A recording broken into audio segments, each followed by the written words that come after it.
and we have some more people coming in. I've had some technical issues. Hopefully this call is not going to get disconnected, but we'll hope for the best. So welcome everybody. Thank you for coming. Thank you, Fred and Vince, for joining us. You're welcome. Thank you for having us. I feel like I need to do introduction, even though you don't really require one, right? But these guys are all around incredible aerial men. They have 6 world free flight titles. They're Red Bull athletes, speed riding pilot, jetman pilots. They've base jumped off the Burj Khalifa. They've made record-breaking jump, free flying and mountain flying over the Mont Blanc. And they did, let's not forget the door in the sky, base jumping into an airplane in the mountains. So we're going to hear about all that. And of course, this is just a small portion of all the incredible things that they've done.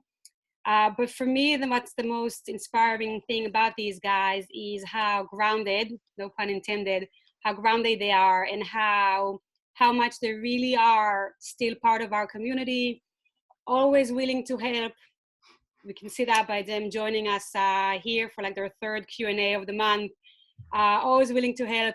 They see a skydiver on the drop zone, somebody, an AFF jumper that needs help, they'll approach him and help him out. I actually got to meet them in a competition more than 10 years ago, and my teammates and I was one of our first competitions, and we're trying to figure out an exit. We're standing in the door, all our limbs all kind of entangled of each other, trying to figure out how to do it. And we could see that from a corner of our eye. We can see them looking at us, and we're like, oh shit, this is so embarrassing. They're going to turn away. We're going to be the laughing stock of the whole thing. No, they came over and they asked if we need any help, and they helped us from that point on. I mean, every time I've seen them, I've learned something new for these guys. So really, really, really appreciate you guys being here. We are French, we are gentlemen. Huh? we would have not done that to a men team, Sharon. It's because fair enough. I'm trying to build you up here, Vince. Help me out here. There was a guy on the team. There was a guy standing there. Where was this scene that you are mentioning? Ah, man. Let me think. I remember when you guys were training in Chicago. You were training in Chicago for your nationals or something. But that's probably before that, no? I feel like it was Maubeuge. In Maubeuge. Okay, yes. I think that was it could have been Maubeuge. Yeah. That's the year before. Oh. Hello. Oh. Good, guys. So you have a lot of projects. I named a few. Our first question, and I'm going to, just for everybody's sake, I'm going to start reading off some of the questions that arrived here ahead of time. And then everybody can open up the chat. So if the people who are new with Zoom, on the bottom of the screen, there's a menu, and you can hit the chat button, and you can chat everything.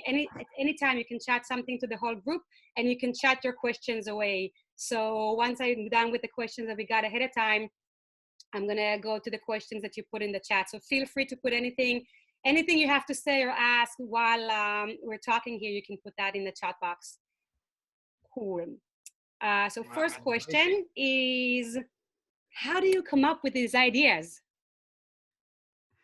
Well, it's some of them, they come from dream, but most of the time they come from us sitting down and thinking about different project ideas, and then the idea, starts to have like, the little seed, grows a little bit, and we just, talk about it a lot until we have like a bit of a guideline of where we want to go. Sometimes it's a bit too crazy, and sometimes it's happening, so it's a lot of preparation.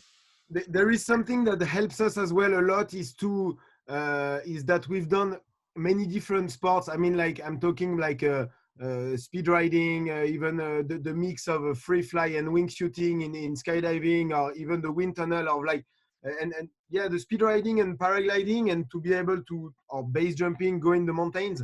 That's really you meet people, like we meet like professional paragliders or that helped us in speed riding, and then we meet people from different disciplines, and just the fact that we are practicing all these disciplines, it's really helping, because you get an idea from this, and then you try to mix it with this one, and then to mix it with this one. And that's always something that we have liked, is to mix the discipline, and really to not stick, for example, only to free fly or only to wingsuit, and to just like open up your mind and, you know, like meet people and go to see these different universe. It's something that's been really helpful and very inspiring, for sure. So that brings me to my next question. How do you convince people to go along with these crazy ideas? That's a good question. No, but listen, you know, first, you know, most of the time when we have an idea or a dream, we talk about it between us, and then we gather the team. That's the most important for us. And the team, it's pretty much always the same. You know, we are followed by a production company, you know, that is called Super Size Film. Super Size Film, sorry. And with them, you know, they've been, sorry, I'm a bit drunk already. They've been producing us, you know, since our first free fly based video in early 2010. So we don't really have to convince people, in the sense that they are trusting us. They know that if we are like, you know, in the moment to be able to present them the idea, it means that it's been a lot of thought on it. But this team, you know, is very important. It's very important that that the team as well, that we listen to them, because sometimes when you are going so deep in the project, you know, the people they are following you, they have like an outside eye into what you are doing, and they can give you like the right element, you know, to make you be able to go further, or you know, to unleash something. And there is a good story about this, is that, you know, when we stopped competing, the very first project that we very first video that we did outside of competition was the free fly base stuff. And it's quite funny to know that the guy who is still our producer from Super Size, that we met at the time, to the guy who decided to follow us in Norway to produce this video. We met him because he was organizing a speed riding competition that was called the Speed Flying Pro in 2007, 8, 9, and 10. We did 4, and in 2010, or the beginning of 2010. So just because we were doing speed riding and we were going to this competition, we talked with that guy, and that guy was a skydiver. He was already filming some base jumpers and stuff, but he was more like an event organizer. And he was starting to produce, and he's like, okay, what are you going to do after competing? And we said, wow, we have a project. We want to go to Norway to do some free fly from the cliff. And it's something that if you talk to like even a skydiver sometimes could tell you like, oh yeah, it sounds a bit crazy, you know, to do this. And this guy, he understood. He really understood at that moment. He was like, wow, really? You guys are going to free fly in Norway from the cliff? And we're like, yeah. He's like, but who's going to film it? And we're like, nobody. It was just like Jean-Phi and us. Like, we have GoPros and we're just going to go. And he's like, no, guys, we need to film this. You know, we need to have a proper video. And then he's like, okay, look, I come with you. I take my professional gear and stuff. And then let's, you know, like he gave us like, we had a really like a deal, you know, with him. Like, yeah, and this deal happened, you know, in the middle of a party, you know, like you know, on a very late stage, you know. That's just to tell you like how deep it was, you know, the conversation. And it was so good that even like the next days, you know, we called him back like to be like, hey man, you know, like, was it like for real, you know, what you told us? He was like, yeah, for sure, you guys, you know. So it's and that's how it happened, you know. Like he told us like, hey, you guys, we should rent a motorhome and we should drive to Norway, and we can stay in the motorhome for like 3 weeks, and then we just go there, and I film you guys from the ground and on the exit, and we try to make a professional video. You know, that's something that never happened to us, and this is only because we went to this speed riding competition, and then we meet this guy, you know. So that's how it is in life, you know. At the end, you get an opportunity, you try to do something different, and then you meet people. And at the end, that's because we did these videos that we got Red Bull got interested by us, you know, and then Red Bull, and then more projects and stuff. So that's how it happened. And it's the same guy, you know, that has been with us, you know, for like all the big projects, you know, like when we jumped like at 10,000 meters above Mont Blanc, or the re-entering the plane. Even when we did Burj Khalifa, you know, he was there. We brought him, you know, to come and film, you know. So it's, you know, us, we are very attached to our sponsor, to our the people that have been like following us, trusting us, you know, from the beginning, and we are very loyal. Loyal. Loyal. Except you don't know the name of the company. Yeah, you forgot now. No, because he changed 3 times the name. Yeah, So, okay. before it was before it was Seventh Link, you know. So I was like, was it Seventh Link? Let me unmute Kim here for a question. Go ahead, Kim. You just said like some ideas were too crazy. Could you maybe tell us about the ideas that so far have been too crazy? No, I mean, it's not been it's not too crazy, but it's like you need to explain. I mean, I was thinking of this story because at the time to talk about free fly from the cliff, it sounded a bit crazy, and you need to be with someone that understands you and that trusts you to say, okay, I'm gonna go and follow these guys and film them, and they are not gonna do stupid thing, and they are not gonna crash in front of me, you know. So at the end, but that was the very beginning. But then with more experience and more project and people trust you, that's how we convince, for example, Red Bull, that we were gonna jump from a cliff and fly into the plane. And this also, when you come up with this idea, they were like, really? And they were like, yeah, but you guys can do this safely? Like you can, you can do this?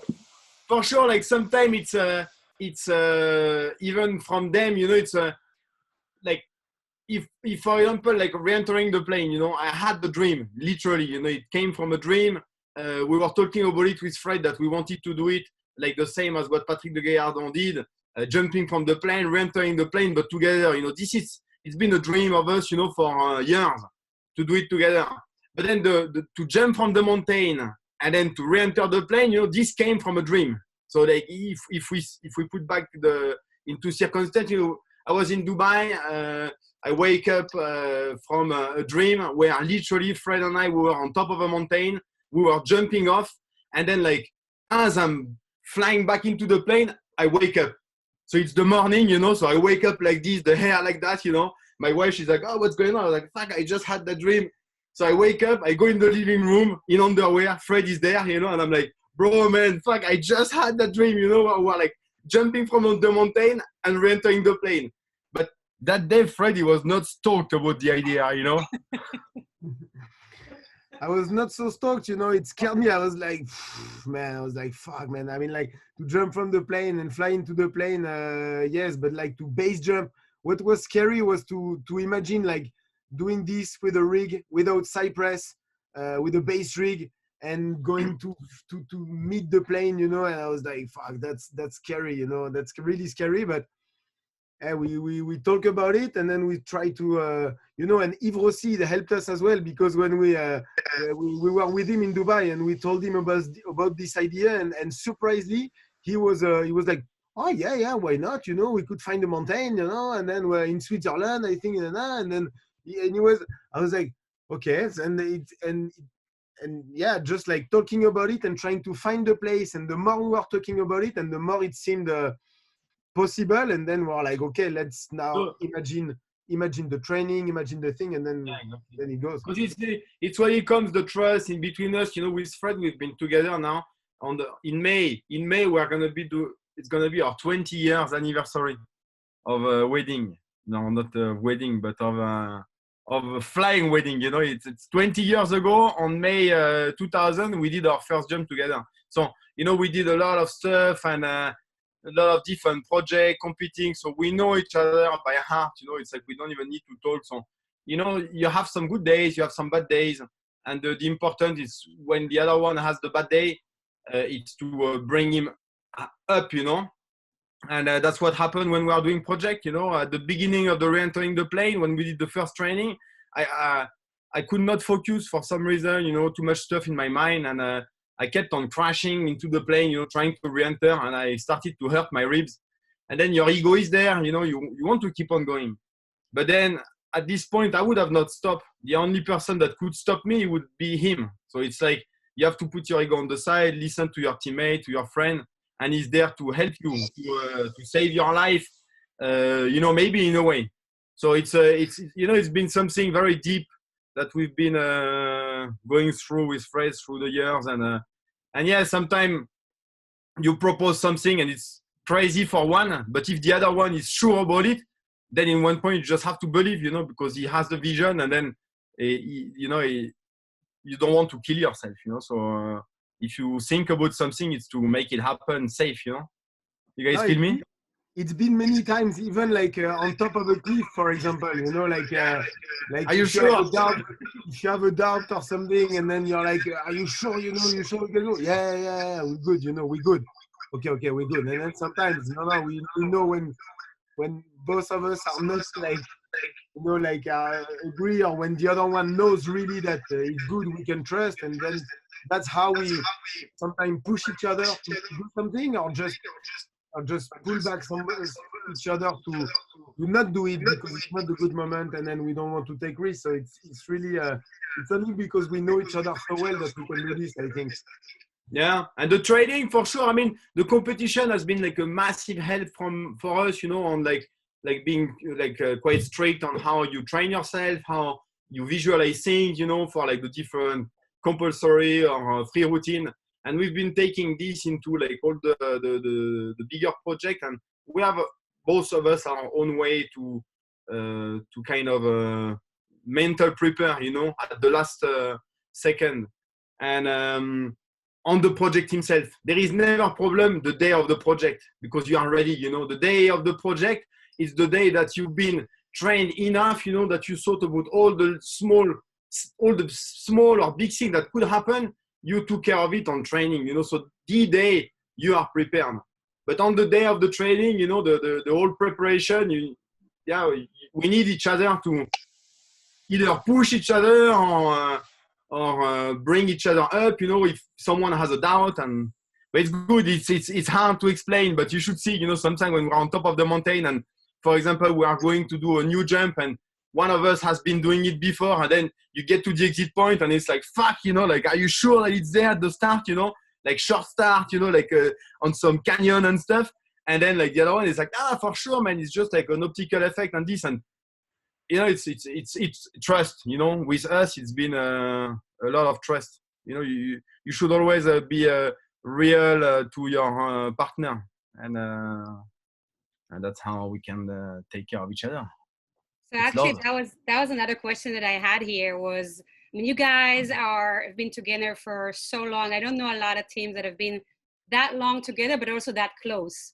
You mentioned a lot of different things that's helped you through the way. Do you have like a one tip for teammates? What makes a good team? What's your number one tip? Number one is to be friends. Yeah. That's the and thing. Them good friends, We were friends before teammates. When we met, we were just friends, and then we decided to team up and then to do competition and stuff. But that's before. And I think even in different disciplines, like you see in relative work, or like, I mean, I see many teams that people are choosing each other to jump together because they have a good feeling they are friends. And I think that's really the basic of what's gonna bring you to the top, and yeah, it's just like being friends, because you spend much more time on the ground than in the air. So you need to handle each other on the ground more than just like be really technically good in the sky, And we grow up together in a way that, when I met Fred, I was 15. Then I was traveling to drop zone, to follow him, to go and jump with him. We entered the national team. I was 18, we were just living together. So when you are young, you are more flexible on your character and everything, So we kind of learn to be together, for so much. So it means that, I know what bother him in a way, So it's like, that you will not bother him at the point that he's not feeling it. And then it's the same for me. And the most important for me, I believe, is to, on a team, there is, when we see people, there is always one that try to be better than the other. But us, you know, that our strength is that we always try to be the best together. So it's like when you do something, you don't want to keep it for you. You just want to share it with your friend so you can learn it, so you can do it with him, you know. And that's what we've been trying to do for all those sports, you know. It's like he would start paragliding and I would be like, fuck, you know, he would make me start. And Jetman is the same. And, you know, through our career, many things could have made us split, you know, many things in some moment. But, you know, we've been like staying united in our dream of what we want to do together. Because at the end of the day, you know, that is to go and do a fun jump or an extreme project, to go and land, you know, and then like to shake the hand of your best friend, you know, and to take him in your arm, and then after to go back home and make the dinner all together, you know, there is nothing better than this, you know, to be able to share like everything. Be better together. That can go on a t-shirt. Huh? Be better together. Yeah. Yeah, it's true. Hey, how would you guys look like if you never met each other? I would be sad. I'd be crying every day.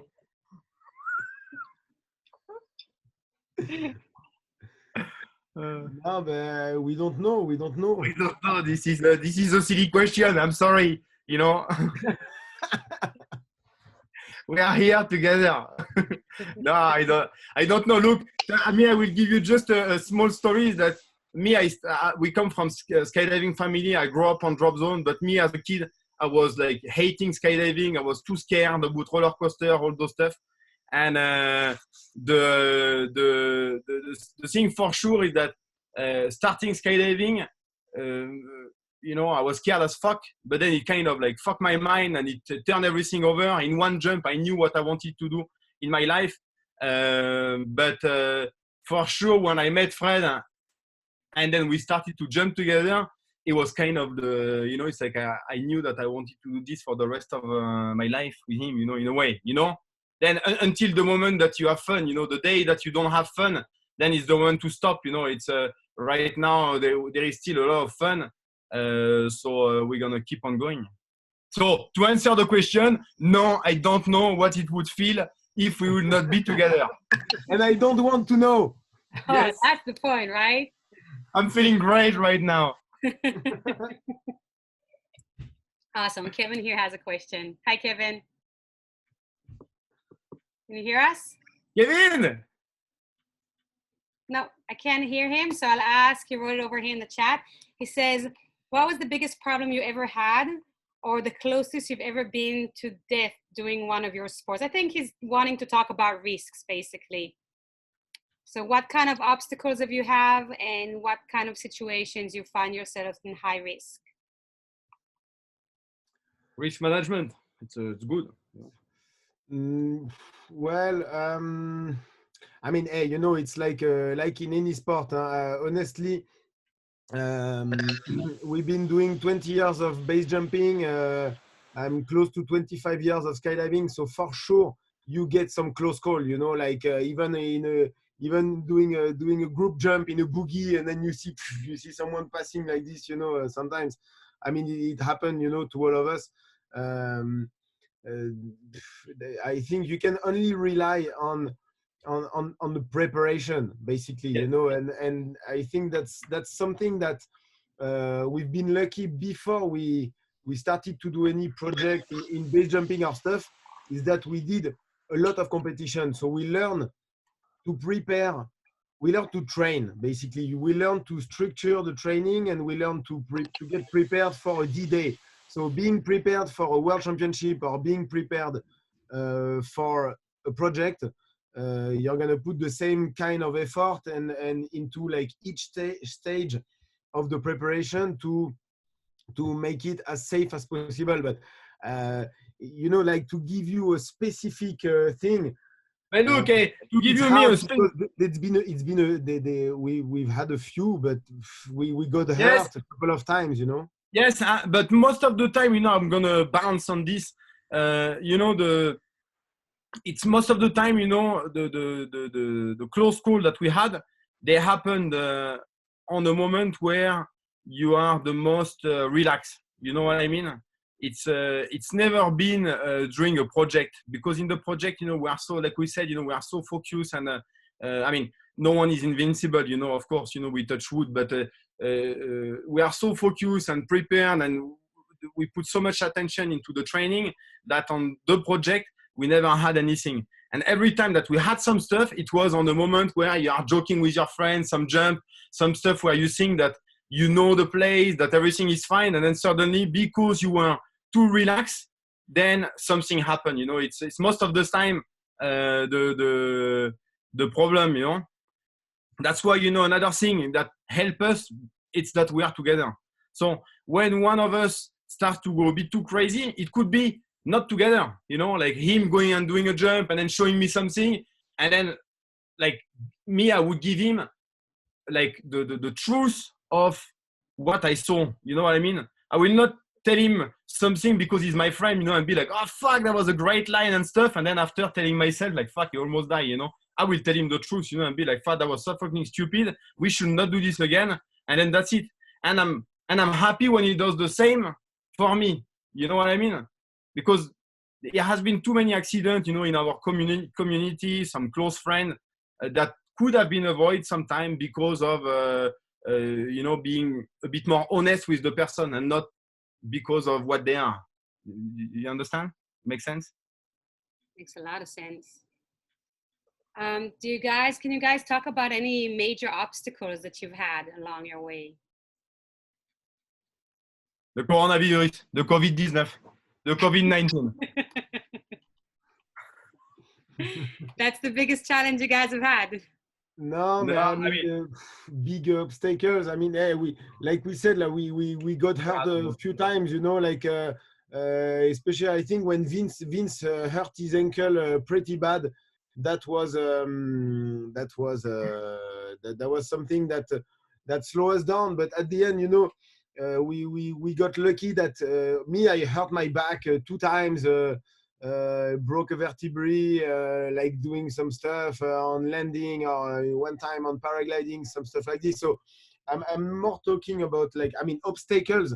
Right now, when you talk about obstacles, I'm more thinking about some accidents that have slowed us down. No, look, I mean, yes, because some obstacle we had some, like for example, when we did the jump above the Mont Blanc, we're coming from permits, you know, we're waiting for permits, we are dependent of this, you know, so it's kind of some obstacle. But yeah, like Fred said, you know, we've been always lucky that we could manage and go through pretty much everything.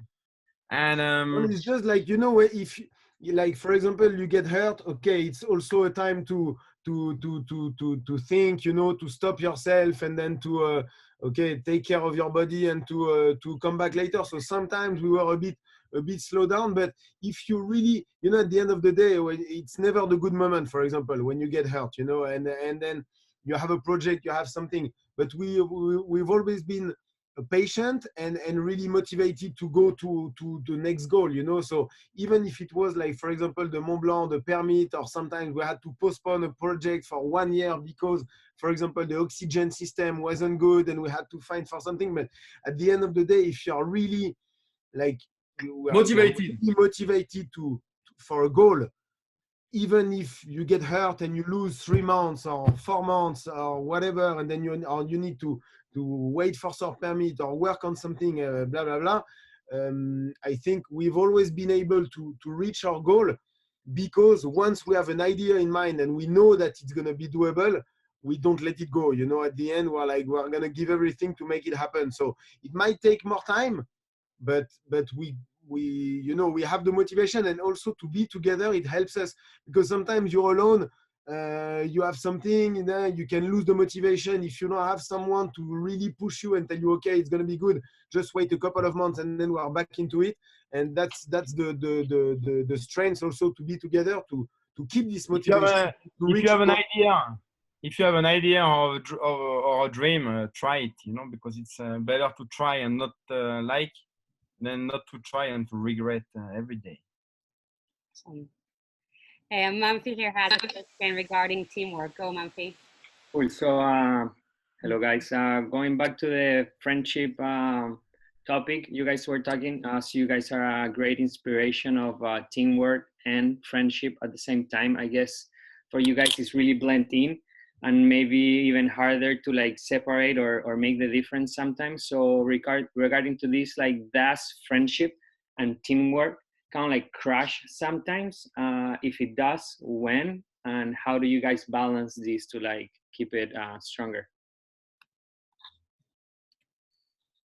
You know, but that's a bit what Vince was explaining before. You know, the thing is that we were so young when we met that we really learned to grow together, and sometimes we don't agree on some stuff, but and also we have our character. You know, sometimes it can be a bit of some argument, but quickly, I mean, we just spend. I mean, yeah, just talk and yeah, just talk more and find a way to make it happen. Because at the end of the day, even if we don't agree on a stage of something, you know, at a specific moment, we know that we together want to reach a goal, you know. So at the end, it's maybe not this specific way, but we always manage to find a way around it.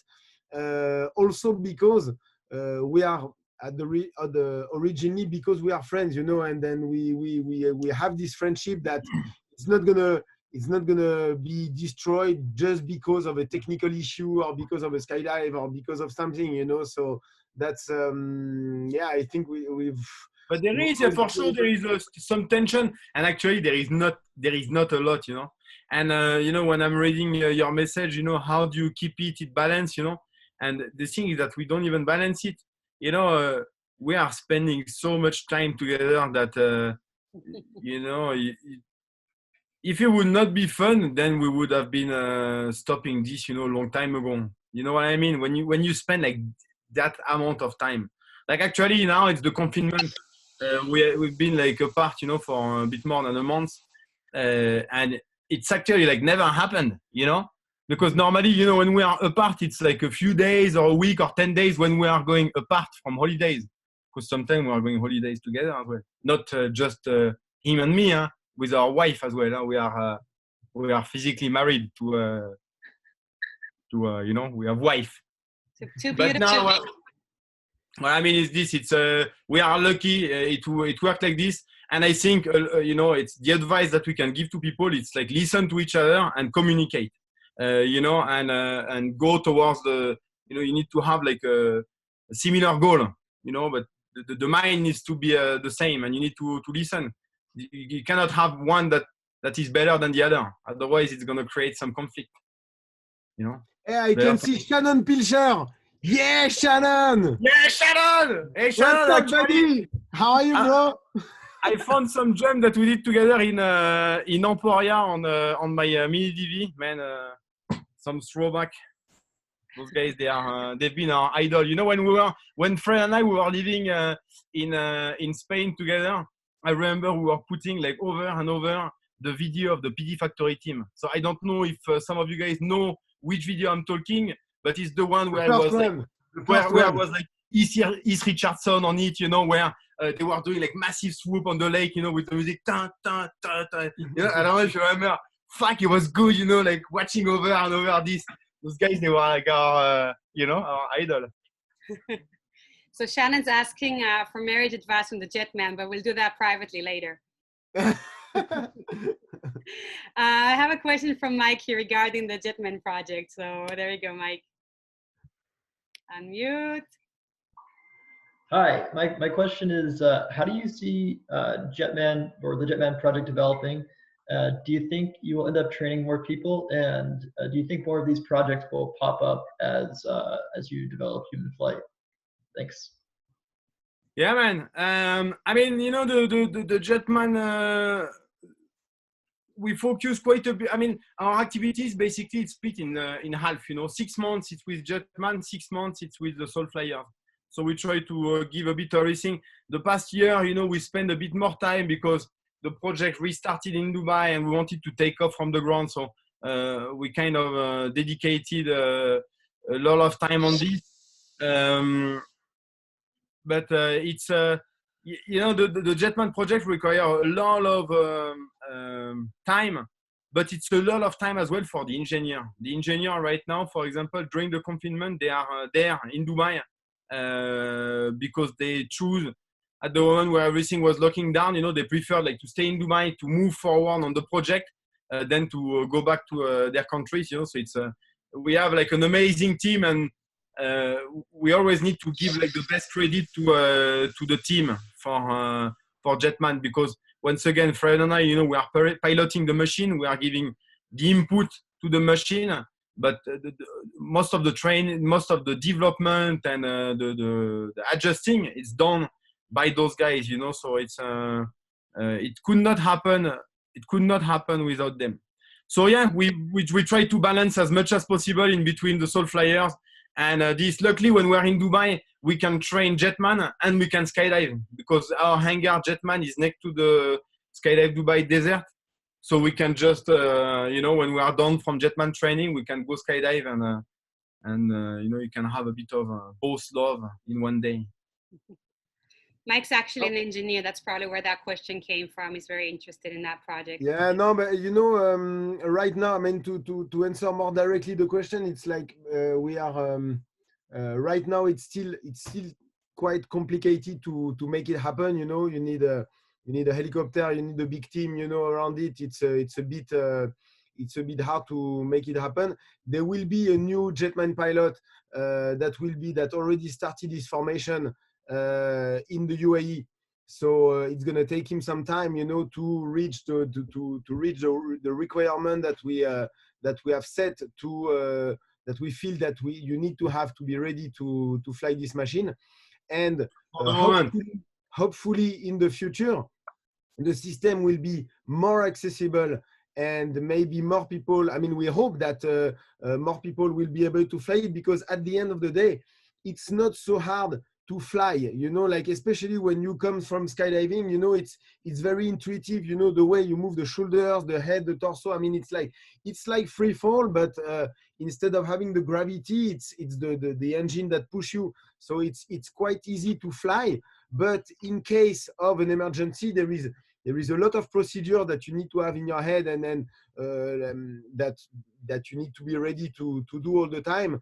There is a big safety part that you need to have as a reflex, to save your life in case of a problem. It's still, each wing is still in a prototype, type of. It's all experimental. There is a lot of development, and yeah, right now it's still a bit complicated, but we can only hope that in the future it will be easier and more people will be able to fly this machine, because it's amazing, and the technique of flying is not that hard. No, man. Yeah, for sure. It's already the system is getting a bit easier. That's why we could take off from the ground. And if we could share it with other people, we would love it, because it's like Fred said, it's an amazing machine. And when you're flying, when you know how to fly wingsuit and when you know how to fly your body in free flying, then the jet wing, it's easy. It is easy. Flying a wingsuit, it's hard because you need to hold the profile, but the jet wing, it's an extension of your body, and it's actually like very intuitive to fly. It's like tracking, but for 10 minutes. Well, guys, we're starting to run out of time. I'll ask a last question that I had here from the start, and it's when you started out, could you envision anything that's close to what you're doing right now? Did you already have a bunch of ideas? Could you envision to be in the place you are right now, to do the project that you've done right now? And also, what would be one tip for somebody in the sport that's looking to pursue a professional skydiving career and try to kind of, somebody that looks up to you and wants to follow that path? No, for sure, we are very far to imagine what's happening now. There is a. I mean, when we started skydiving, when I remember when I started, I just wanted to free fly every day, and I was just into free flying, and my goal was just to be able to live off free flying, and maybe to become a free fly coach was the biggest dream, at some point, like so. yeah, this happened, and then competition, and then many things. And yeah, for sure. I mean, it's like for example, when we did these flights with the French the French display team, you know, we were flying with some fighter planes with the Jetman wings. That's also something that even a few years ago, I mean, this is some stuff that are impossible to anticipate. You know, like there are some dreams that you can have for a long time, but some stuff that we've been doing were like, wow, but it's something that you cannot even dream because the technology wasn't there, because now we have new possibilities, especially of the with the wing. And now we can only dream more now for the future. And no, for sure we were not. I mean, it was impossible to imagine all this. And to answer the second question, I would just say that if you keep motivated and passionate about what you want to do, nothing is impossible, you know, at the end.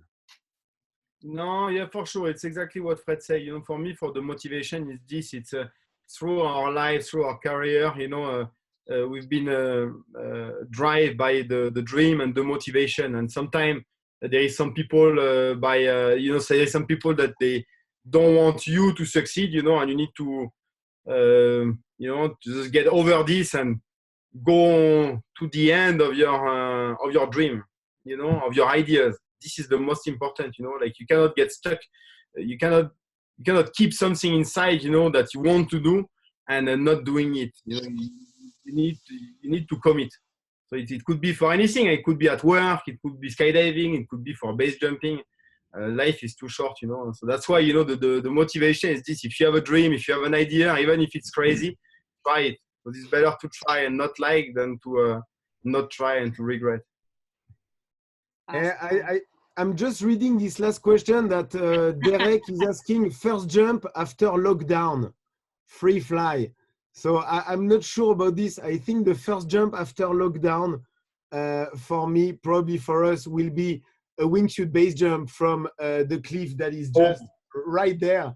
And that now 15 of hike. That I can see every day. And He's calling us every day. He's calling us every day. You know, that's really what we have around our home, like so many cliffs and that we can base jump. But it's a good question because even if we're doing wingsuit base now, or even Jetman and stuff, people ask us sometimes like, what do you prefer? Once you've tried the Jetman wing, you don't want to do this or whatever, you know. But at the end, well, for example, the last jumps we did in Dubai before coming back to France at the beginning of the lockdown was a free fly, and we went for sleek free fly jumps together, and we had so much fun. And it's crazy to think after 20 years that we just go together for a free fly, and it's fucking good, you know. So we are not going to stop free flying or to, you know, like it's good to go back to the roots, you know, and keep this free fly sleek jumps, you know, skydiving. That because we come from skydiving, you know, we will always love this. We come from skydiving and free flying, you know. We are like skydiver. That's where we come from, and we will never forget this. Awesome, guys.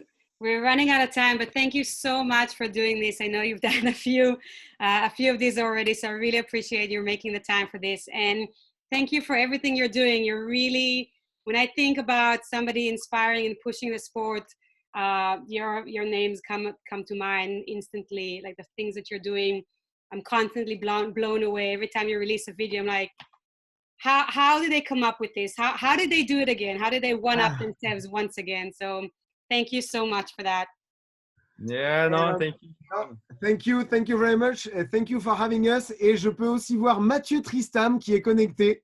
Et Mathieu Tristam, j'ai envie de lui dire télescope. J'ai envie de lui dire le télescope, man.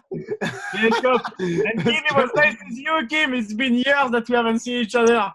But we used to spend like every summer. We used to be like every time together, and then now we don't. Old enough to have fly with those guys.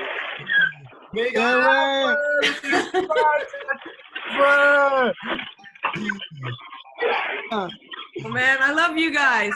Yeah, we love you guys. Yeah, and we have the friends from Colombia as well. Anna and Nico, what's up, guys? Ana, Hey, ¿cómo estás?